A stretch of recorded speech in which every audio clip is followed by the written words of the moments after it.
Peace, love, and light. Welcome to the existence changing experience that is the Institute of Biblical Studies and Higher Consciousness. Excuse me. And I am Pastor Walker, the pastor, the founder, the leader here, your teacher, your guide on the road to spiritual excellence. It is certainly a pleasure to be with those of you that join us every week on Zoom, and for those of you that view these videos after I post them to YouTube in fellowship and the word.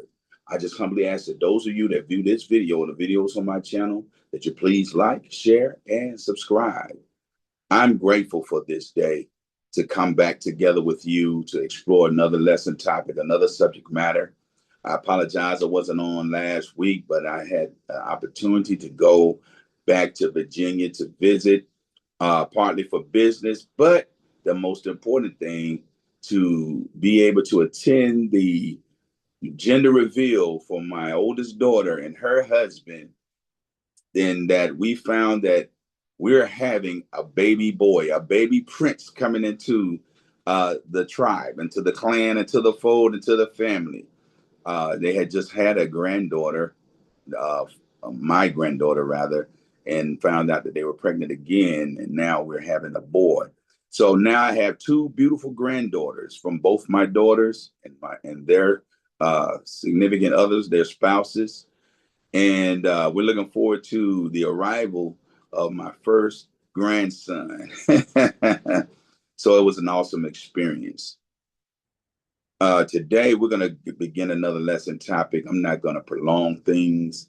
We're going to go ahead and affirm in, and hopefully you will enjoy this lesson topic because it was one that was in my spirit, and I found that this storyline or this particular subject is a lot deeper or have a lot more spiritual relevance than I did when I would read the Bible before. So let us go ahead and affirm in, and we're going to go ahead and delve in, shall we? Creator of all, we're grateful for this day. First off, for the life spark that you've given to us, that connection to the pleroma that we have with the monad, the very existence and power to live, experience this life, and to create life as we choose.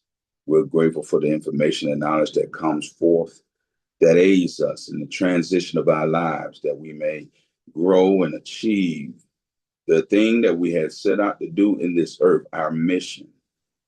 Help us to remember our mission and help us to remember who we were so that we can become who we were meant to be. I'm grateful for everyone that views these videos and for the veil of ignorance to be torn from their minds and the veil of resistance being brought low. We humble ourselves and confess that we have no sin. And any transgression against universal law, divine law, we repent of, that we may align ourselves, that we may continue to grow and ascend and become. I humbly ask that you would think through my mind and speak through my mouth those things that are beneficial for the edification of those listening. Thank you for the followers and subscribers that I have and those that are on the way. I speak these things in the name of the divine, that it may come before the throne of the almighty power. So be it. Again, welcome to the existence changing experience that is the Institute of Biblical Studies and Higher Consciousness. And I know you see me with some of my old Hebrew garb on. I just felt like being different today because, I'm usually with the ball caps and the T-shirts. And I had someone to ridicule me when I started wearing my T-shirts and ball caps because they thought that I should be more so keeping with the Hebrew Israelite tradition. But of course, with greater knowledge comes the opportunity to change yourself and to evolve from where you were. But there's nothing wrong with me putting on every now and then that which pertained to what was a part of my life to help me become the person that I am. So if you don't freak out because you see me with the turban on and, and my shawl, is just clothes. The lesson topic that we're going to start with, because I'm going to tell you, I'm never going to say that I'm going to finish a topic, and this may be a part 2 or 3er. And I don't proclaim to have all knowledge, but all information and knowledge that I come into, I'm willing to share with you, because I am happy to receive from the divine that I may give out. So the lesson topic from today is a topic that I had questions on, and I was listening to a video, and it kind of sparked my interest. It kind of rose up in me. So we're going to talk about today the Ark of the Covenant, the Ark of the Covenant. And those of you that have your Bibles, your laptops, your iPods, iPads, desktops, all of those devices, tablets, go with me, or your Bible, your scriptures, to the book of Exodus, the 25th chapter, verses 10 through 22. And it reads as follows. And they shall make an ark of shittim wood. 2 cubits and a half shall be the length thereof, and a cubit and a half the breadth thereof, and a cubit, my apologies, and a half the height thereof, a cubit and a half, so an even square. And thou shalt overlay it with pure gold within and without. Thou shalt overlay it, and thou shalt make upon it a crown of gold around about.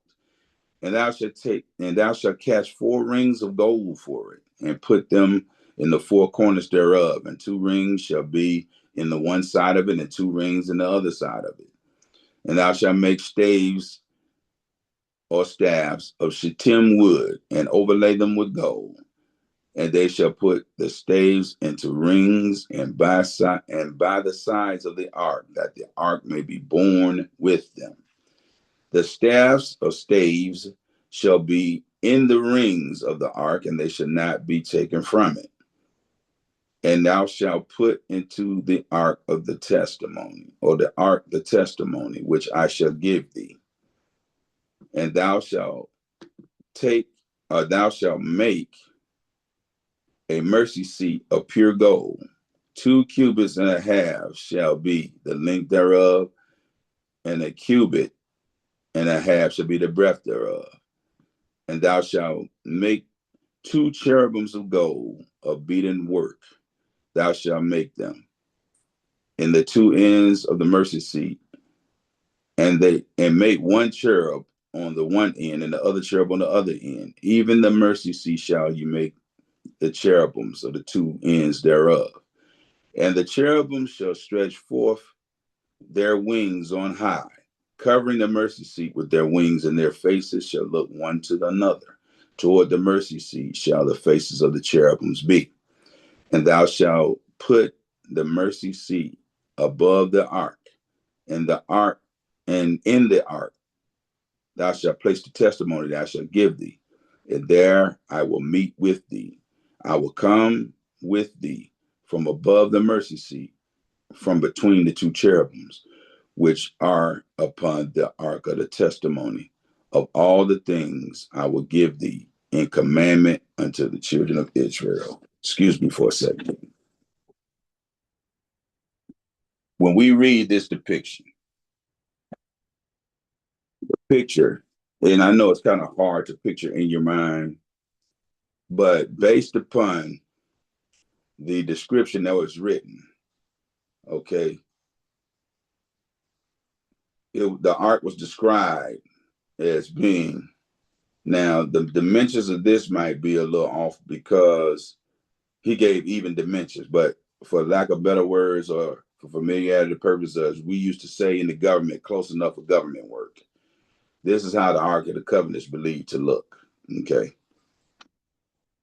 And that just struck me. I already had this up here, but it just hit me to show everybody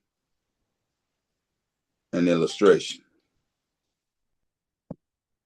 So it gives them the dimensions for the Ark of the Covenant to house the testimony or the commandments that he was to give them. So what is the meaning of ark? Now, in the Bible, there are 3 instances that this word is used, and we'll touch on them. But by definition, an ark is a boat or ship held to resemble that in which Noah and his family were preserved from the flood. Now, that is a Christian, and I say modern, not in the 2000s, but when they established Christianity and translated and transliterated the scrolls that they found. This is the description that they come up with. But when we actually go into who Noah was, because we're going to get into that, who Noah really was and his real name and all of those things, we're going to talk about the actual ark that was built. The next definition is something that affords protection and safety. Now, in this instance, that is what ark means, something that affords protection and safety. What was supposed to be protected? He said it. The ark, the testimony that I should give you, the commandments that I should give you, put them in there so they're going to be preserved and protected. Why is it called an ark? In the Middle English, an ark is a large container, coffer, box, etc., used to keep something secret, precious, or safe. The commandments were intended to be precious, secret, or safe. When the Bible was translated into English, that was the word they used. Now, metaphysically, an ark symbolizes a sacred sanctuary. I'm going somewhere with this. A vessel of spiritual protection and the container of divine truths. It represents a protected state of elevated consciousness that carries you safely through internal chaos and negative circumstances. That's the true meaning of the ark. For those of you that are out there looking for the Ark of the Covenant, in real life, oh, the Ethiopians got it. I'm going to find that scripture where he says that you are the ark. Because those of you that supposedly bear the commandments, those of you that are supposed to bear the ethical teachings of the universal laws and all of that, when those things are within you and active in you, you carry the sacred knowledge. Those of you that are enlightened, you are an ark. The metaphysical meaning varies slightly depending on which ark being explored. And like I said earlier, there were 3 types. There were 3 times that it was mentioned. First, we're going to talk about Noah's Ark first. We'll just talk about that. As a vessel of consciousness, the flood symbolizes the overwhelming waters of negative emotions, worldly doubts, and illusions. We are in a world full of illusions. Nothing that you see is really what it is. From the moon and the sun to the words that you read in your Bible, everything is full of illusions. The ark represents your spiritual center, often called the Christ consciousness. And you hear me use that term a lot because the second coming of Christ is not with the coming or the opening of the clouds. The second coming of the Christ is the awakening. Those that are waking up, seeing this world for what it is, coming into knowledge of truth, having their questions answered that they've had for years, as they awaken and align themselves with the person that they were, the person that they came here to become.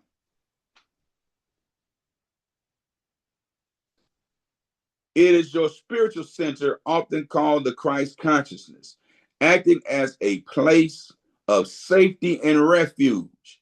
It is built upon a foundation of spiritual understanding, virtue, and affirmations of truth. Now, when we came into this world, into this reality, when we were incarnated or reincarnated here, We were given religion. We were given God. It was passed to us through our parents and our grandparents, which was passed to them from their parents and grandparents, and so on and thus forth. We were not allowed to explore, to remember, to become. We were indoctrinated. And most of our beliefs are due to the indoctrination into Christianity, Islam, Hebrewism, Judaism, all of these religions that were manufactured to keep you from the original purpose, which was spiritually remembering, spiritually remembering and achieving your higher conscious self to fulfill your mission in this earth. A lot of people are stuck in religion. When you go through the levels of not having a religion or accepting religion to Christianity, you're not supposed to stay there. You're supposed to evolve. And for those of us that evolved and went into what we thought was the truth, into the Hebrew way, we weren't supposed to stop there. And I'm glad I didn't stop at Hebrewism. I'm glad that I continued my spiritual journey, and greater information and knowledge is coming to me so that I can help others, as I was sent to this earth to do the same. Like the people of the information that I'm coming into are helping me.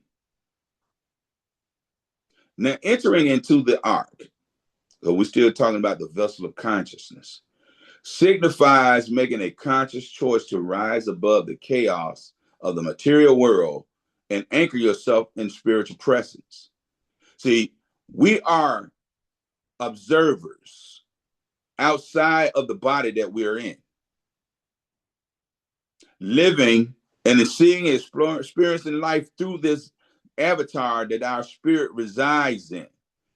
And that part of ourselves is connected to the one, to the monad, to the supreme consciousness in the pleroma.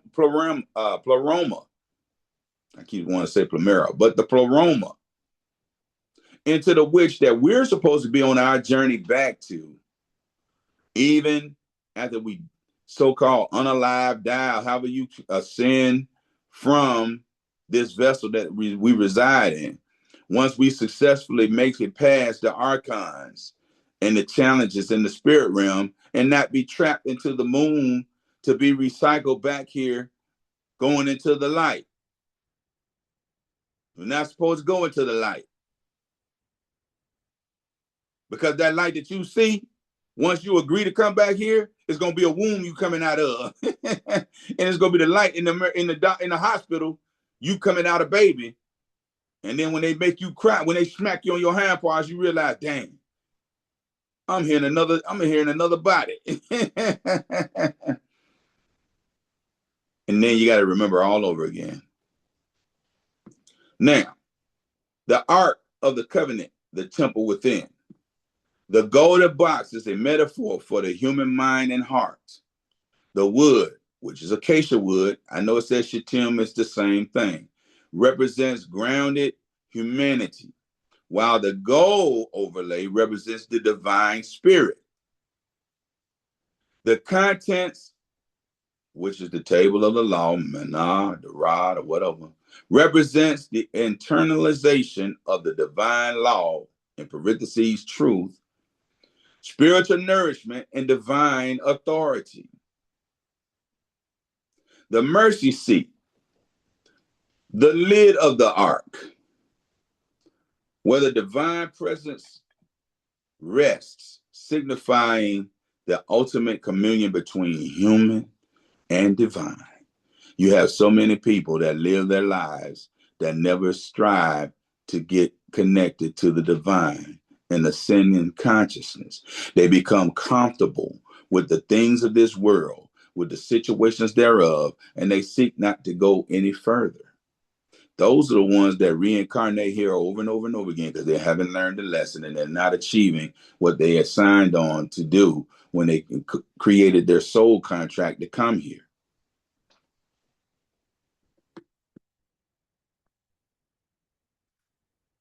Now, the second ark mentioned, outside of the Ark of the Covenant, outside of Noah's Ark, the third rather, is the basket of Moses. the safekeeping of truth. The basket or ark, the same Hebrew word tevah, Tevah, or tet, wah, hey,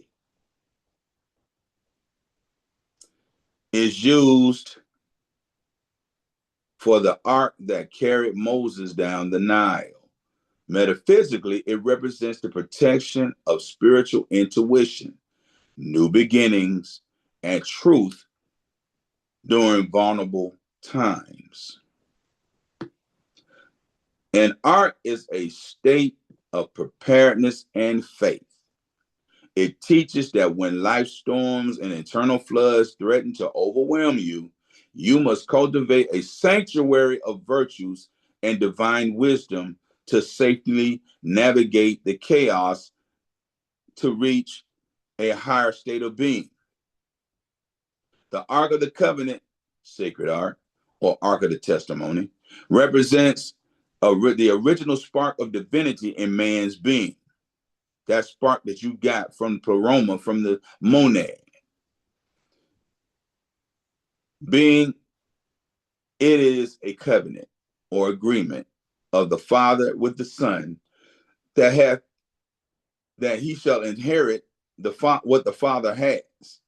All things whatsoever the Father has are mine, according to JUN, the 16th chapter, verse 15. The original spark is a very sacred, holy thing, because upon its development depends on man's immortality. How you develop yourself, your immortality depends on that. When you're leaving this vessel for the last time, because you leave it every night when you go to sleep, but you have a silver cord that brings you back and puts you back in your body. And sometimes your body wants to move before the spirit is all the way settled in it. That's where that riding the witches come from, or what they call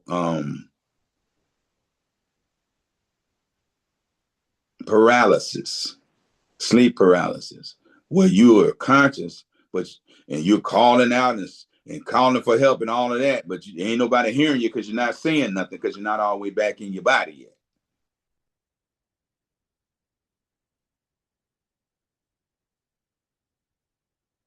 It is represented as occupying the most holy place in the temple, as being protected and cared for with great devotion. All that man has been brought forth from this central spark. Yet the sense conscious man often neglects it and ignores its very existence. The attention is taken up with the things of the sense of the exclusion of spirit.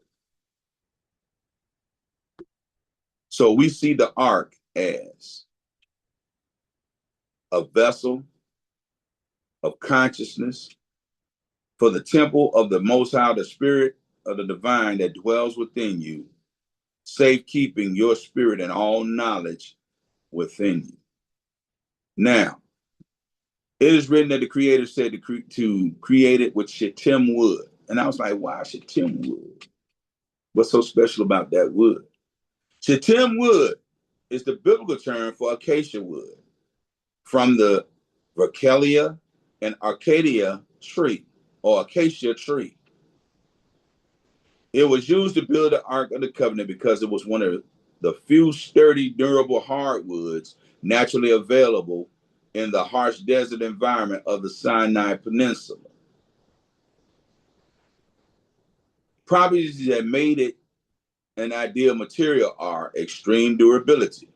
It is dense, not rot resistant, and palatable to insects, ensuring the ark will survive long travels through the wilderness.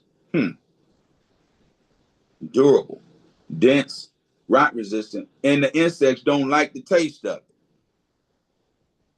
How many times have you had situations in your life and experiences with people that should have rotted your soul, that should have rotted your perspective, that you should have been consumed by the deeds and actions of men. But yet you're still alive. You're still in this world. You're still pushing forward. How many times has circumstances should have taken you out or rotted you?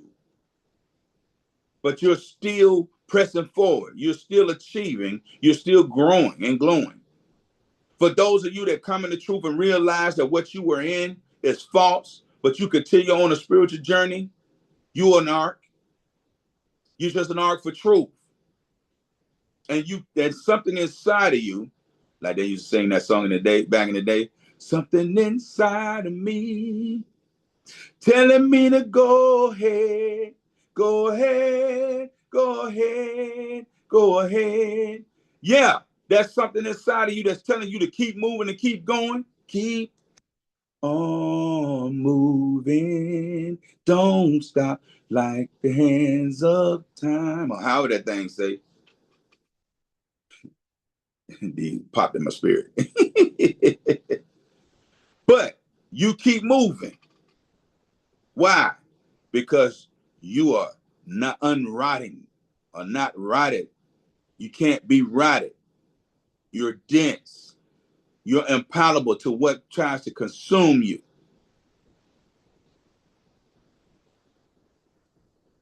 The wood is lightweight yet strong. It provides a solid structural framework without being impossibly heavy to carry. Because remember, people were supposed to be able to bear this. Now, according to symbolism, the ark is durable and incorruptible, or the durable and incorruptible nature of the wood represents the enduring and unchanging nature of God's covenant with the Israelites. Now, I beg to differ. Now, or I won't say, okay, according to the Bible, yeah, that's true. But on a deeper, realistic level, it represents the enduring and unchanging nature of the divine spark that is inside of you, and the covenant that you have with the divine and with the universe to be able to walk in power in this life and create as you desire to create, to make the difference that you came here to make. You have an enduring covenant with the divine. No, you're not going to be defeated. No, you're not going to be overtaken and overwhelmed. No, you're not going to lack and be without if you will realize your covenant, if you will utilize your covenant, if you will walk in the power and authority of what? Your covenant with the divine, in alignment with the cosmic power of the universe. Now, according to the book of Exodus, the wood acted primarily as a structural core. The ark was built by overlaying the shittim wood with pure gold, both inside and out, combining the structural resilience of the desert wood with a divine glory and purity of gold.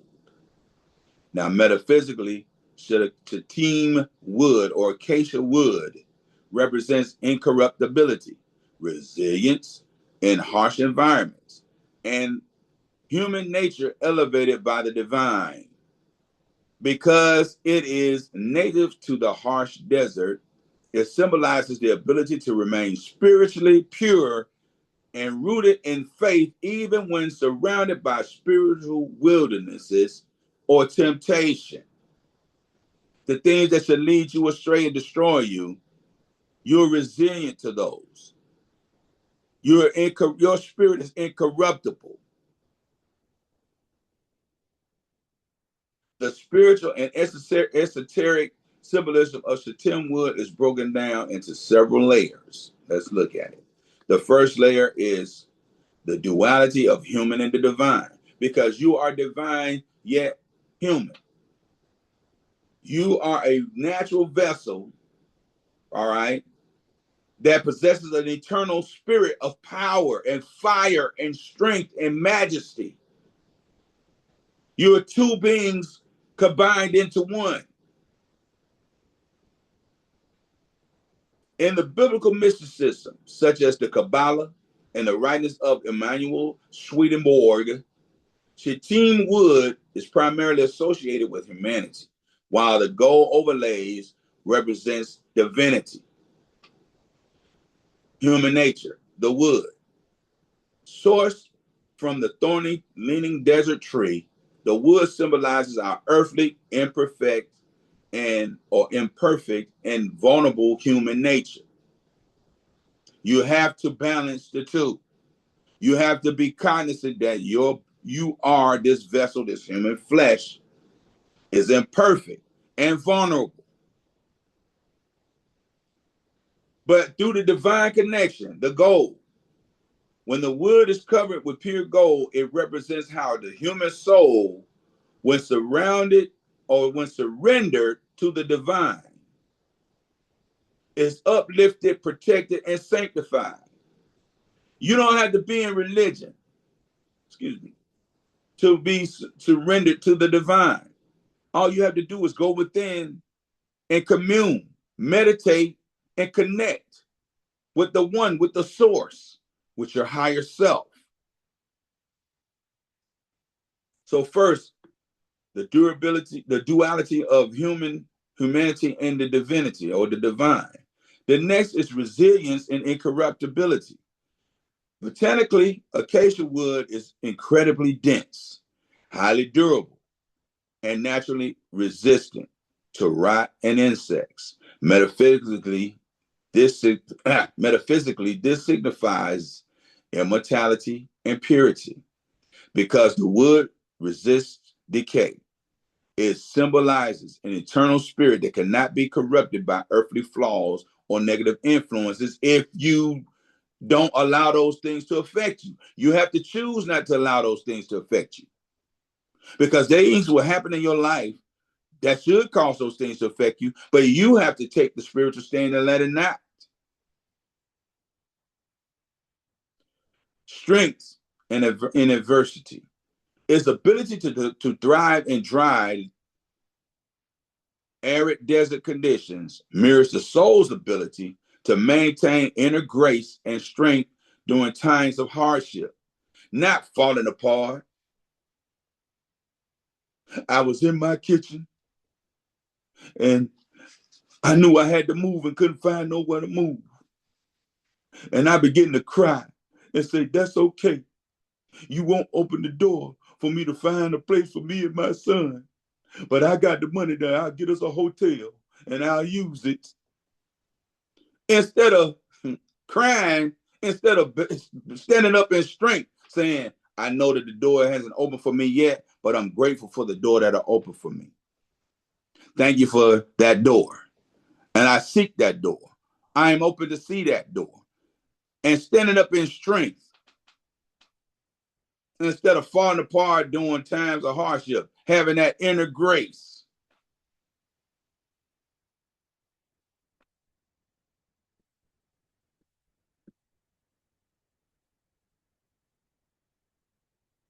Next representation, the Ark of the Covenant itself.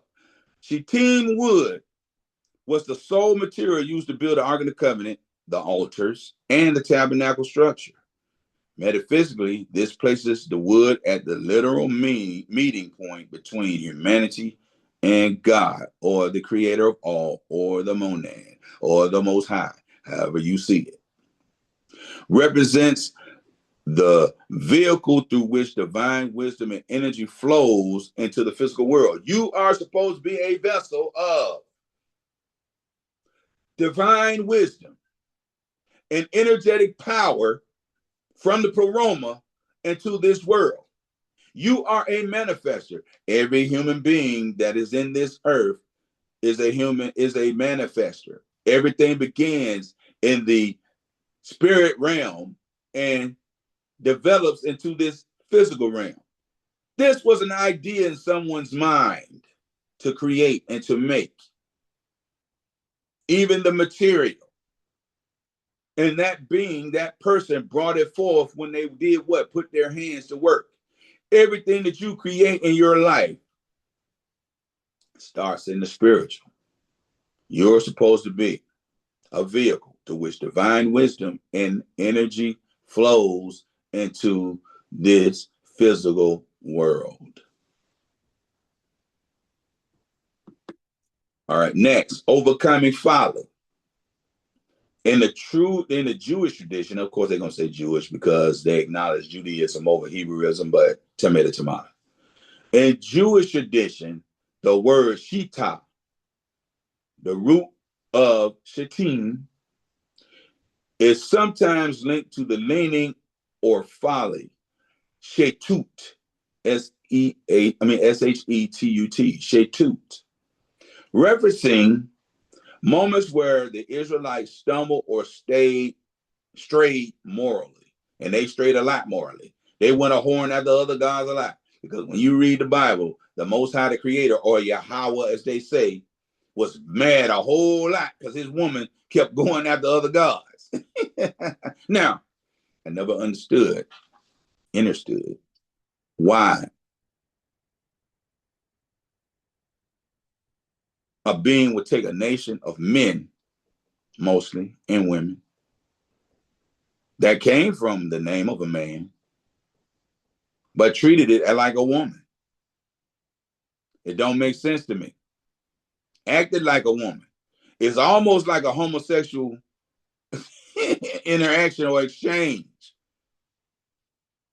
because he considered a nation of men women, or treated that nation as a what? Woman. Why? Because I'm mad because you out here giving your loving to all these other gods over me, according to the book.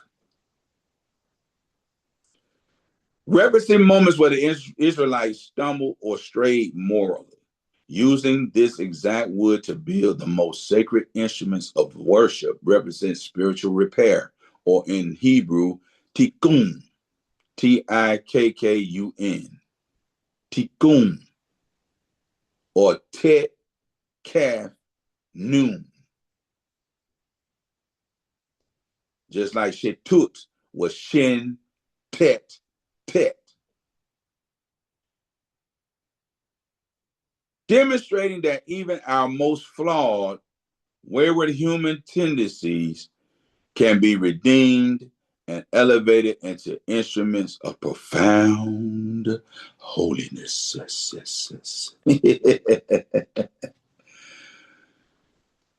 You can overcome the folly of your life.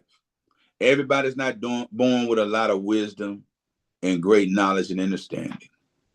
Sometimes you got to grow from a state of foolishness as you mature into a state of wisdom, especially if you don't have people around you to pour wisdom into you at an early age. But you can be redeemed from any mistakes, any shortcomings, any habits that you have that are detriment to your humanity, to your morality, to your health. You can be redeemed. All you have to do is decide to tap into the power within and walk away, repent from those things, and turn into power, turn into righteousness, turn into holiness, or profound holiness. Now, Abel, Shittim, in Numbers 3:49, is believed to be the same place.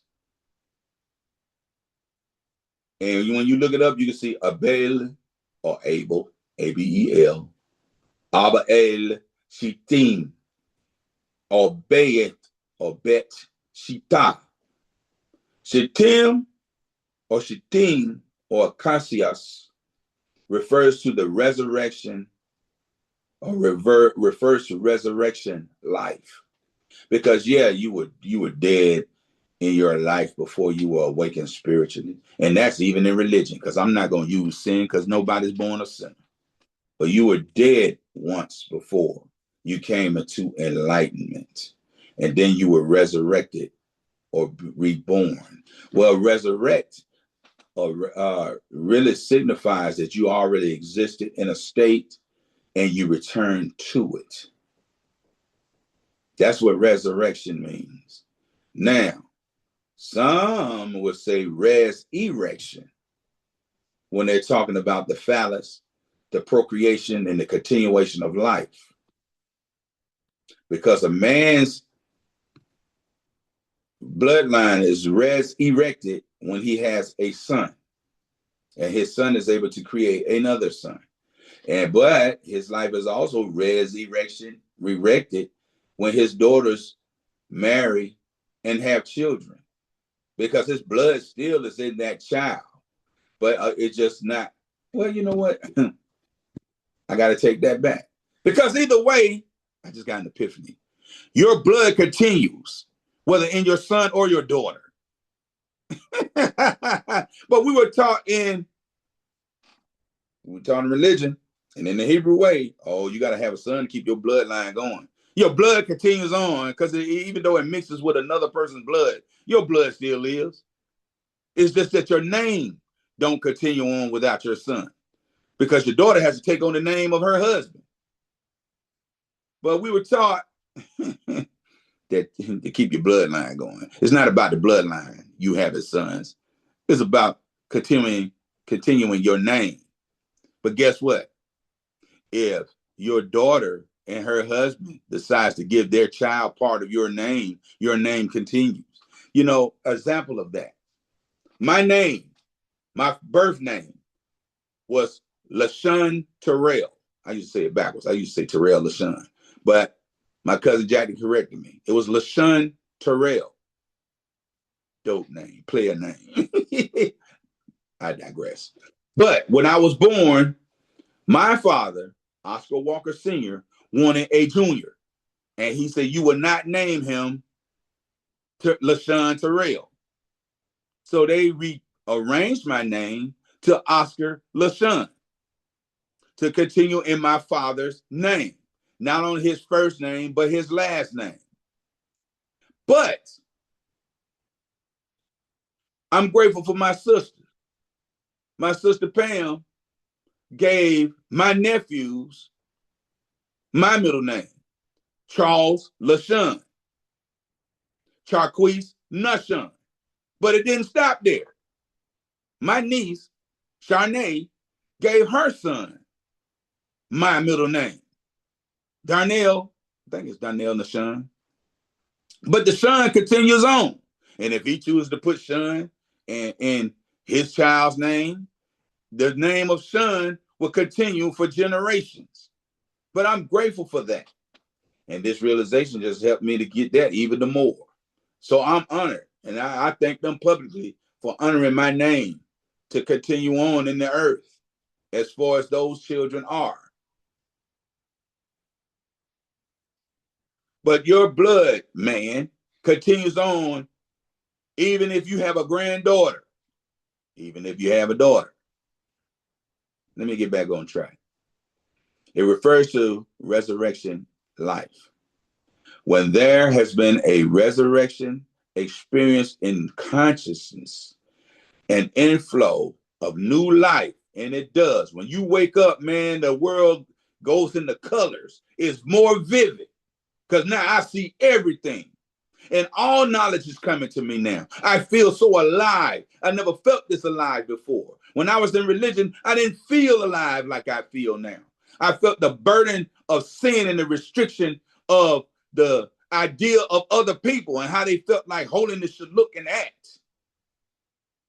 But when you come into spirituality, you cast off those shackles and weights, and you live according as your being lives or chooses to live. So an inflow of new life with the corresponding quickening, awakening, and vitalizing in the mind and body. If the Moab or earthly mind in one is in evidence, there are sure to be some troublous conditions to adjust. Those are the thorny conditions.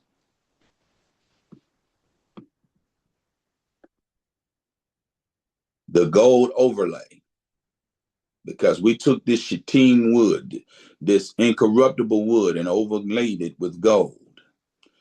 The gold overlay, the gold scientific benefit spans from electronics, medicine, and nanotechnology. It is unmatched It's unmatched. I just seen something I need to correct.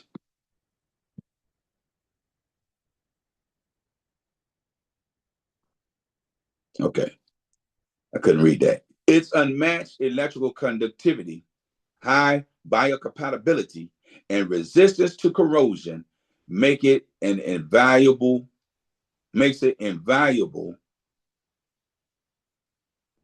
for microelectronics, diagnostic imaging, and target drug delivery. Now, in electronics and engineering, corrosion resistance nature. Unlike base metals, gold does not oxidize or tarnish when exposed to moisture or air. It has superior conductivity. It is an excellent conductor of both electricity and heat because it never builds up a resistive insulating oxide layer. Microscopic amounts of gold are used to coat contacts in smartphones, computers, satellites, and medical devices to ensure flawless signal transmission. In a metaphysical context, gold overlay signifies the integration of divine light with grounded earthly foundations. It represents a process of spiritual transmutation where a solid, sturdy base material is cloaked in radiant energy of gold and signifies purifying one's physical self and elevating your consciousness while staying rooted in your humanity.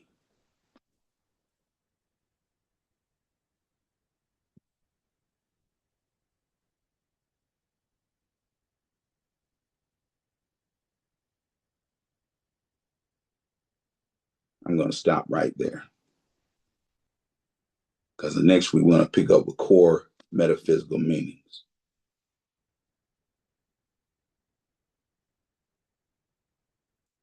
See, the Ark of the Covenant is more than just a box. It symbolizes more than just a means to carry the Ark of to carry the testimony or the commandments. We've been taught to look at it as such that way. And you have people that are in the world that are searching for this so-called box, not realizing that the box is you. Always have been, always will be. But the sooner you acknowledge that, the sooner you begin to unlock the power from inside the box.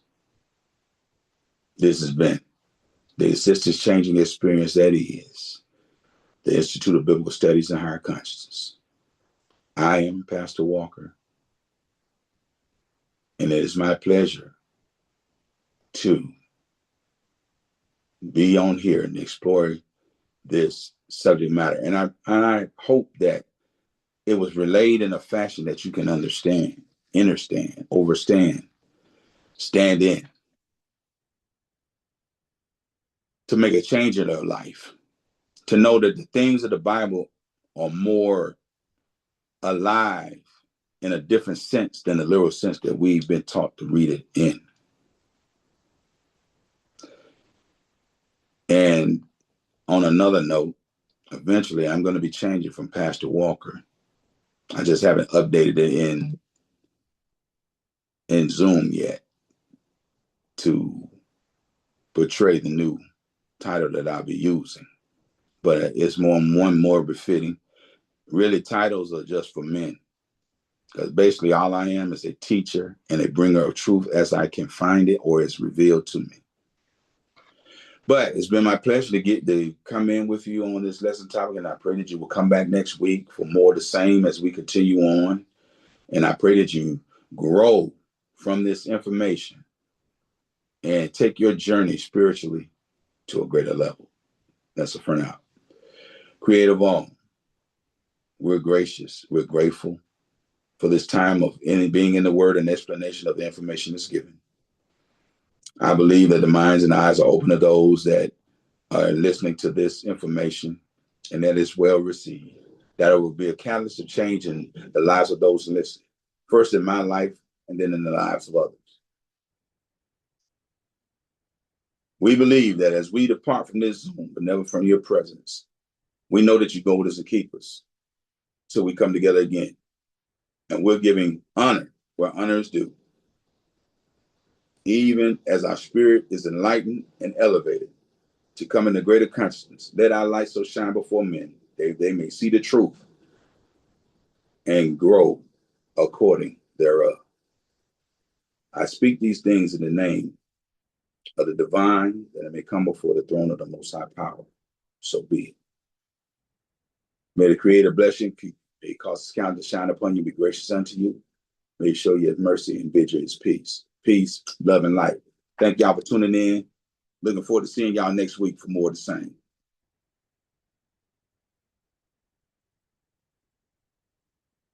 Peace, love, and light.